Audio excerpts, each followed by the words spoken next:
Bienvenue, chers téléspectateurs, dans une nouvelle émission du programme écologique Terra, où vous allez suivre les derniers développements des changements climatiques et tout ce qui a rapport avec l'environnement.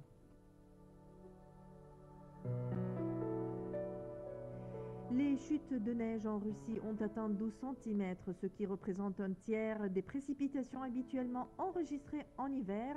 Les détails dans ce reportage.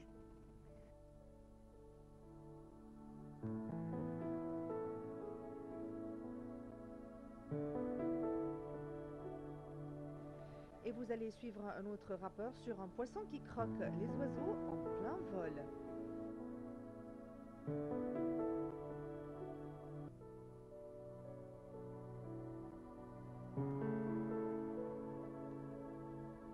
Nous allons parler lors de cette émission du coton égyptien qui a pour longtemps occupé une position unique parmi les genres du monde, et ce, depuis sa première apparition lors des années 20 du siècle passé et jusqu'à présent.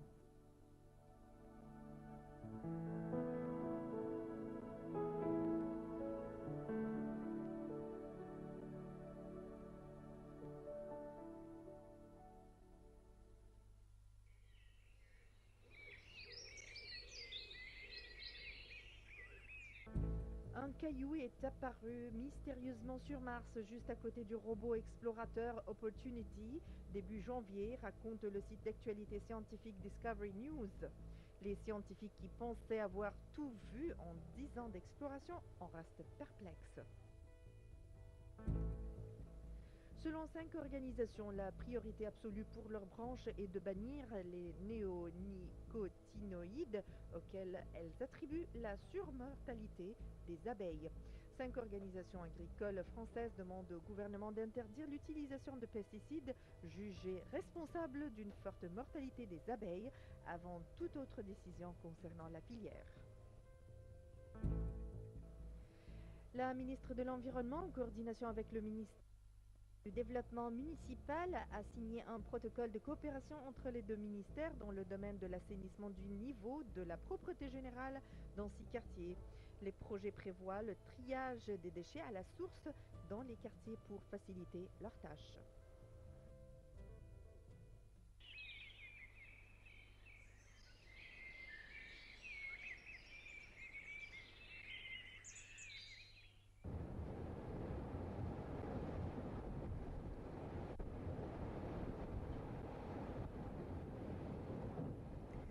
En une journée, les chutes de neige ont atteint 12 cm, ce qui représente un tiers des précipitations habituellement enregistrées en hiver. C'est ce qu'ont annoncé les services municipaux. Des chutes de neige considérées comme des plus importantes de cet hiver ont perturbé la circulation à Moscou et dans les environs, provoquant des accidents qui ont fait 7 morts et des kilomètres d'embouteillage, selon les services municipaux. Pour lutter contre la neige, la municipalité a dépêché quelques 50 000 personnes et 6 000 véhicules spéciaux. Les chutes de neige ont provoqué des centaines d'accidents de route à Moscou et dans les régions, dont 2 mortels qui ont fait au total 7 morts. La neige a perturbé le fonctionnement des 3 aéroports moscovites, sans que le trafic soit toutefois suspendu. Les services météorologiques prévoient d'autres chutes de neige cette semaine. Mais à Moscou, il fait particulièrement froid depuis le 14 janvier avec des températures proches de moins 20 degrés la nuit. Au meilleur de la journée, elles sont comprises entre moins 10 et moins 14. À l'est d'une ligne qui s'étend au Danemark à la Serbie, en passant par l'Autriche, les températures maximales sont restées négatives. Dans leur progression vers le continent, les perturbations chargées d'humidité viennent se heurter aux hautes pressions de l'anticyclone russe et de sa masse d'air glacial, entraînant de fortes chutes de neige en pleine en Allemagne, par exemple, dans la nuit, et de même de plus au sud des fronts liés à la dépression sur la mer Égée et provoquer d'importants cumuls de neige.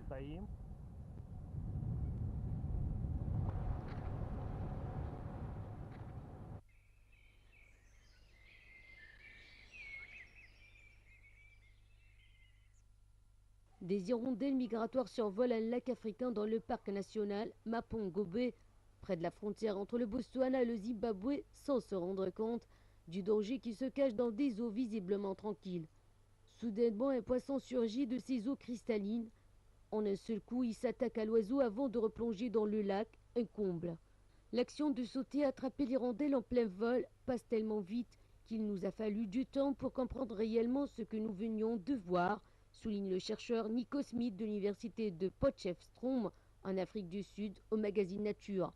Depuis 1940, des rumeurs au sujet du poisson tigre, un poisson dangereux et vorace, capable de sauts d'1 mètre de long, circulaient en abondance. Il est également surnommé poisson tigre Goliath. Grâce à ses troncs de dents acérés, il n'hésite pas aussi à s'attaquer aux crocodiles. Mais ce n'est pas la première fois que les biologistes observent des oiseaux se faire boulotter par des poissons.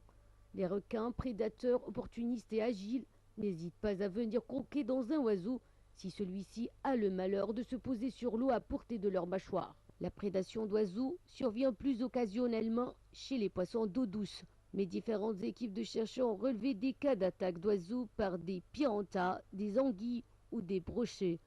Mais jusqu'à présent, ce type de capture ne s'effectuait que sur des oiseaux qui avaient le malheur de se poser à la surface de l'eau ou de traîner le long des berges.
À travers la recherche scientifique continue, on s'est aperçu que la modification de la qualité du rendement peut être réalisée à travers de nouveaux genres qui possèdent une grande capacité héréditaire productive.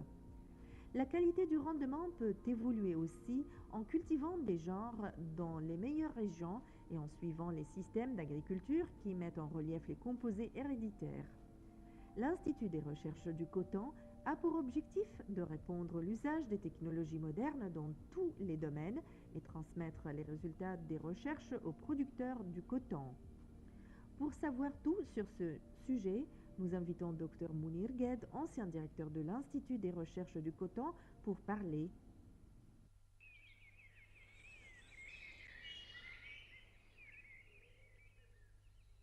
والحقيقة معهد بحوث القطن هو الجهة العلمية المسؤولة عن إنتاج أصناف القطن في مصر، ويعني يرجع ليه الفضل في المحافظة على إنتاج هذه الأصناف وعلى جودتها وعلى استمرارها لزمن قد يرجع إلى بداية القرن العشرين.